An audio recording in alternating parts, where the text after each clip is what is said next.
What is up, everyone? JD here. I hope you're all doing well today. Today I'm excited to bring you my full review of the CJRB Pyrite. What we're going to be doing today is going through specifications for this knife. We'll be doing some size comparisons, and then I'll jump into my thoughts and impressions of the CJRB Pyrite.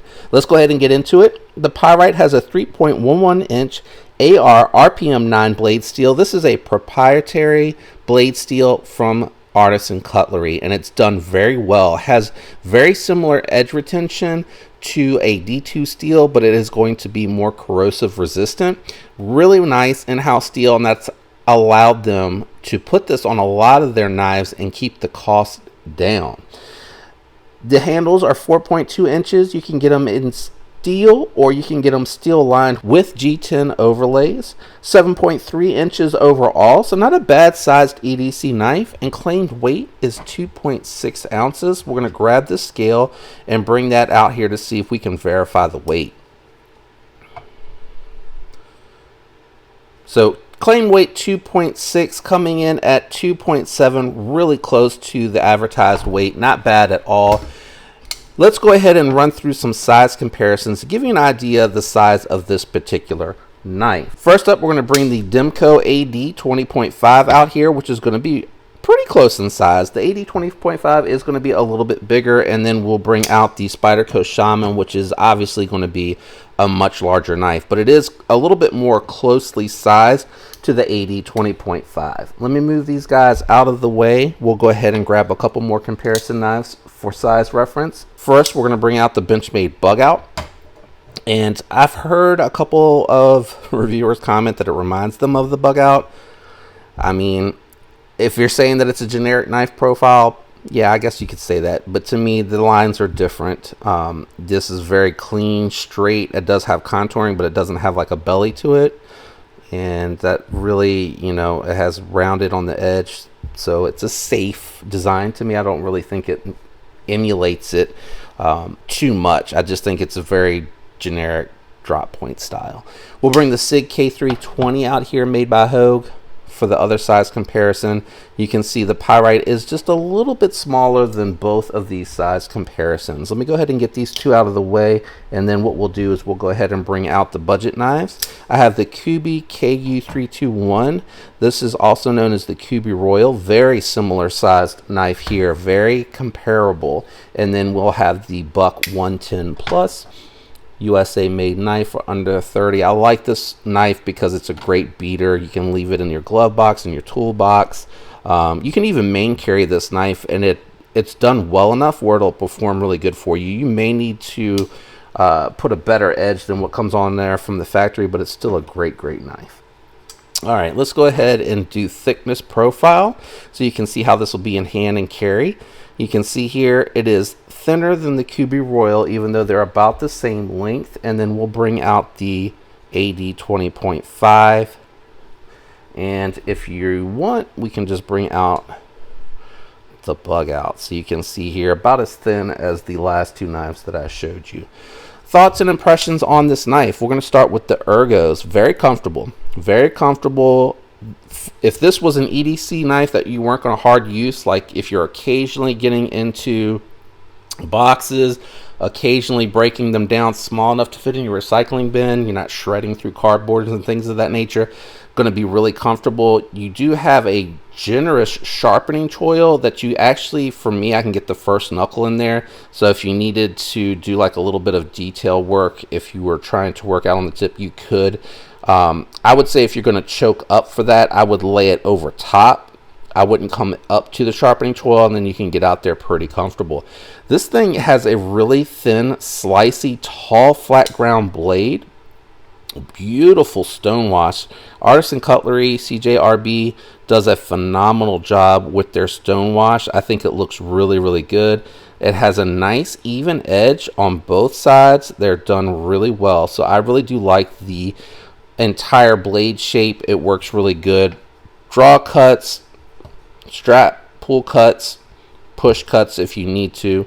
It's a little small for a larger hand, so long periods of use where you're going to be cutting with it, not going to be super comfortable.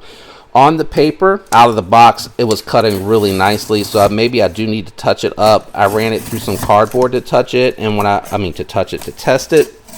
Going through the cardboard, it did a really good job. I really enjoyed being able to just slice through that cardboard with this thinner blade, with the thinner geometry. It worked really well. And like I said, it came out of the box with a nice edge, but maybe I need to strop it up. Maybe that cardboard had who knows what in it, causing it to have a little bit of an issue there. Now, the button lock itself, no stick. No stick whatsoever out of the box. It feels really polished. It does not have any up and down or side to side play, so I'll continue to monitor that and report back. T8 hardware in the pivot, very basic. I don't know if it's D-shaped or not. I will do a disassembly to report back on that. And then the remaining hardware is T6. It is reversible deep carry. It has a phenomenal clip. It does not poke at the end. And it has recessed screws. And you even have a little lanyard hole there if you want to do it. That's up to you. I really don't think that it needs it, especially coming from a larger hand reviewer. I am just getting 4 fingers on there. I'm hanging off the back just a teensy bit when I'm choked back. You can move up a little bit on the knife, and you can definitely have plenty of space to get on there. So it is one of those knives that is just right at the almost too small for my hand size. So when I have my hand on here, works just fine. Nice thin profile. So when it goes in the pocket, it's not going to be too intrusive, but grippy G10, so it feels very comfortable on hand. Great size, great action. D10 on the push button doesn't seem to want to fail. I have tried this off camera, pushing as soft as I can, and it's so smooth, but it has just enough detent to where it really works well. It's still centered. I think that it does have, it has milling on the steel liners to help with the weight. So to me, a great knife. And then the other thing that I really liked about these on top of steel liner scales is that it does give the option for aftermarket if you are into that. Going to be really awesome. For the money, this is a very recommendable knife. One of the other knives that I did want to bring out here for comparison is going to be the ProTech Malibu. The Malibu is going to be a little bit bigger. Let me put it on the bottom because of the contouring of the pyrite. I think it's going to be hard to see. So I do have them lined up back here, and you can see it is really close. It's just a hair longer on the Malibu, but it's really close in that size, which I thought was a very interesting point for anyone out there that maybe likes the size of the Malibu but wanted something that was obtainable or in your price point. This one here is probably the closest I've seen size-wise to the Malibu. Now, the button lock, not quite as good. The button lock on here the spring feels stiffer. It has a more tactile response to it. The detent feels stronger, like it's gripping onto the button more. And I don't have the thumb studs. Not that it doesn't, it deploys well, but it doesn't feel like it fires hard. It feels like the detent is overcome more easily on the pyrite.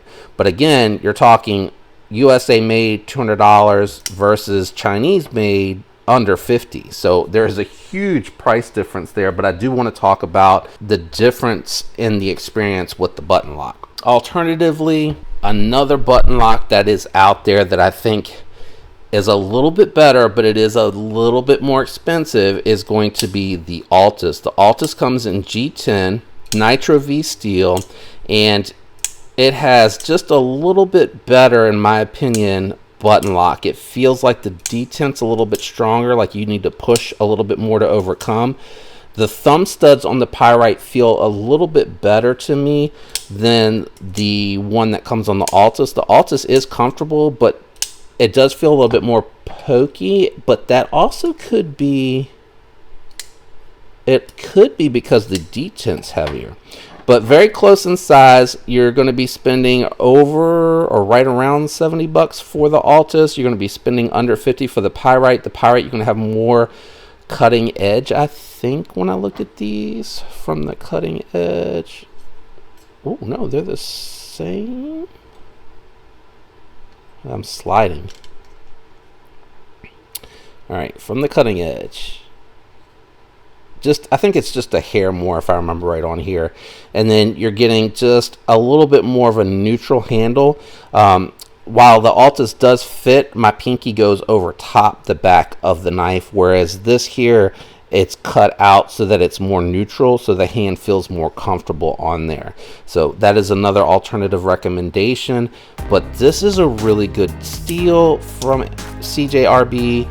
It is a really good build, a really good value, a very nice, friendly sized EDC. So I definitely recommend the knife. I like it a lot. No issues or complaints. I will be doing a disassembly, so make sure you're subscribed with your notifications turned on if you're interested to see how the internals look on this.